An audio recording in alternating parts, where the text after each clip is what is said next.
Well, we are live on YouTube. Hey, YouTube. Hey, Sisters in Lost family. I am so excited to have a special guest here today. We're going to talk about Black maternal mortality. We are live on YouTube. Hey, YouTube. And we are going to hear from Miss Black International Teen, Brooke Cheney. And she's going to introduce herself and talk about her platform. But I just want to welcome you all who are joining us live, who are catching a replay. You know, Sisters in Loss is a community of Black women and women of color who replace silence with storytelling around pregnancy and infant loss and infertility. And we are all about saving Black moms and babies and around here and with the Sisters in House community by sharing our stories and our testimonies of the things that we've gone through, but also giving the real life facts of what has happened to us when it comes to systemic racism in our healthcare system. So I'm excited to have Brooke today. So Brooke, I would love for you to introduce yourself, tell us, you know, where you're from, what school you go to, and then how did you win this title? Okay, hello everyone. My name is Brooke Cheney, but you guys can call me Brookie. I am the 2020 Miss Black Teen International Ambassador. I am 15 years old, and I won this title around, I think, 2019. Yeah, so since COVID hit, I had to have this title an extra year. So yeah, so basically, I come from a long line of women who have won national titles. My mother was Miss Upward Bound. My aunt also won a title, and a couple of my cousins. So I was like, I felt like this was an outlet for me because I was such a shy child. I was an illustrator, I was an author. I loved writing and like drawing, but I wasn't the type of person to speak unless I practiced for like a long period of time. So I was like, my mom and I got into this, and my dad thought it was a great way for me to break out of that shell and break out of that shyness of myself. So I started pageants when I was around, I want to say 8. I did my first pageant, and I actually got best resume and top 15. Best resume means you had like the best interview, and my parents were shocked because I'm not even a talker like that. So it was so cool that I got that. And then I felt really good about that pageant, and I felt like it really got me a little bit out of my shell. So I wanted to do it a couple more years after that. So then the second year, I got first runner up in the preteen division. My first pageant was the junior preteen. The second time was preteen. And then the third time I did it was junior teen. Yeah, junior teen. And I was the youngest to place Queen's Court. I was fourth runner up. I was really happy because I was so young, and it was just a lot. But I think pageants really was an outlet for me to get out there and really express my platform and break out of that shell of me being so shy. And it really helped me because now I can do these big appearances and actually talk about my platform. So even though I didn't win, I was a little discouraged, and I was really kind of like, I was like, how can I win a pageant? So I decided to come up with a new platform, Black Maternal Mortality. And so I joined this organization, Miss Black Teen National Ambassador, and I won. I was the youngest in my division in teen. I was 14 at the time when I won. Everybody else was like 16 and up, and everybody was like, oh, you're so young, you're so young. But I didn't want my age to discourage me from winning this pageant. So yeah. Awesome. I love that you come from a history of pageant winners and goers, and it helped you break out of your shell so that you can be more confident in your ability. And then now that you've taken on this platform, you know, so why Black maternal health and Black maternal mortality? Why did that interest you? It interested me because honestly, my mother was a victim of infant mortality. She lost her first kid before she had me, and she wasn't really surrounded by doctors who listened to her. The doctors that she had, they listened to her, but not to the extent where it was like time. She felt that she was having really bad contractions, and they told her to just drink some water and that she had a headache. But in reality, she was losing her child. So then after that, she went to a better facility where the physicians actually listened to her, And that's where my organization Listen comes in, because like you have to listen.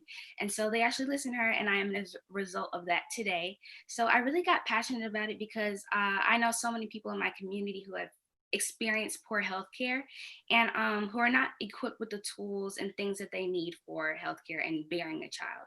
So I was like, let me get into this. What can I do at a young age? Even though I am 15, I just want to learn like the answer and what I could do. So as I get more into my research, I've learned that Black women are 3 to 4 more times likely to die due to childbirth than any other race.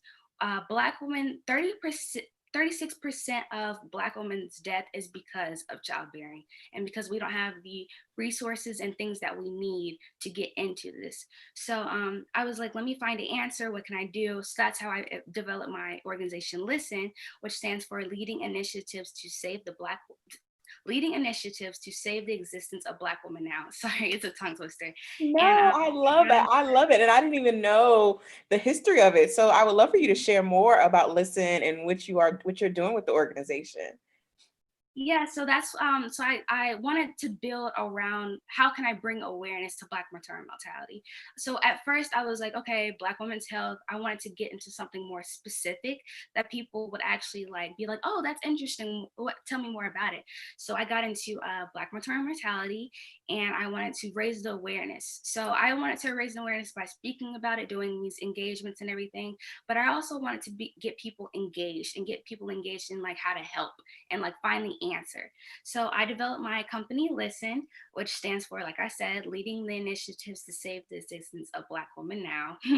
And it is a nonprofit service organization, community service organization, where we teach teens and young adults advocacy tips and how to be not professionals, but educate themselves on healthcare and how to stand up for yourself when it's time. And even we actually help boys as well, because if it wasn't for my dad to stand up for my mother, then the doctors wouldn't have listened, because she wasn't able to talk. So my dad had to talk for her.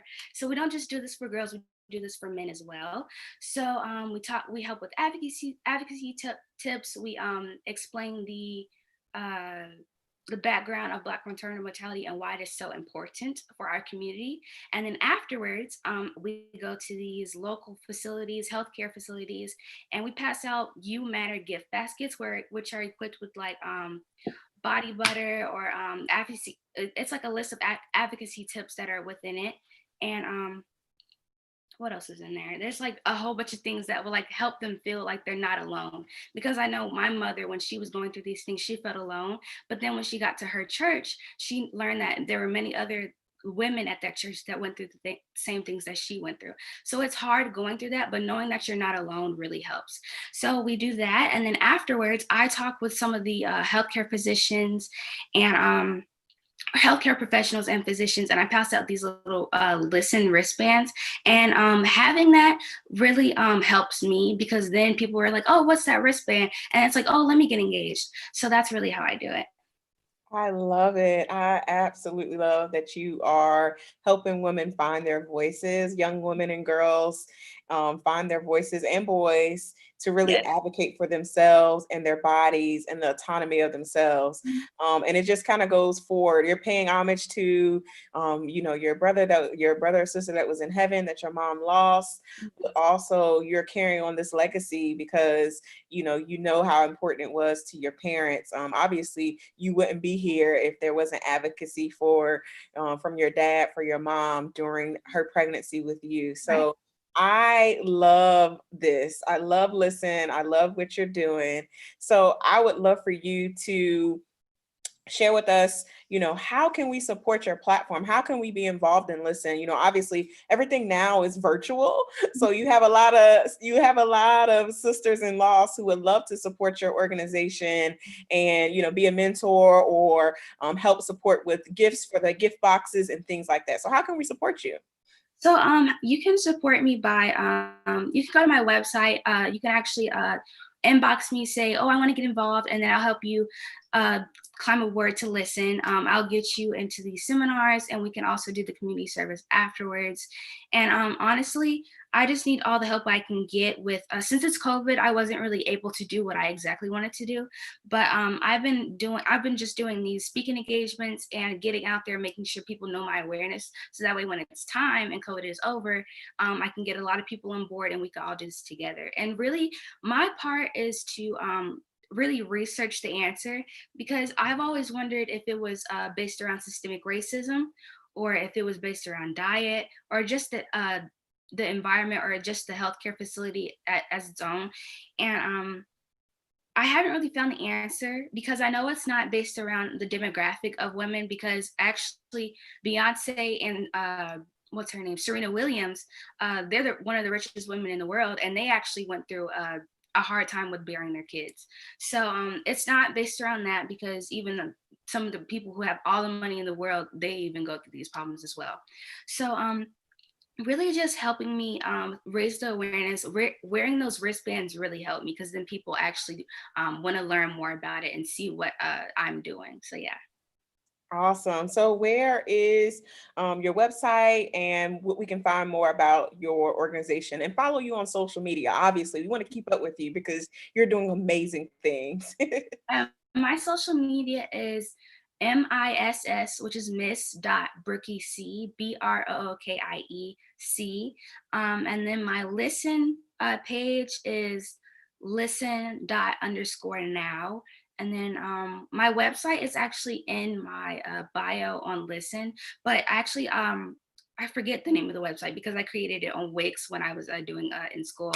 So you can click on the website. I'll type it in the chat, or I'll email it to you, so that way you can see it.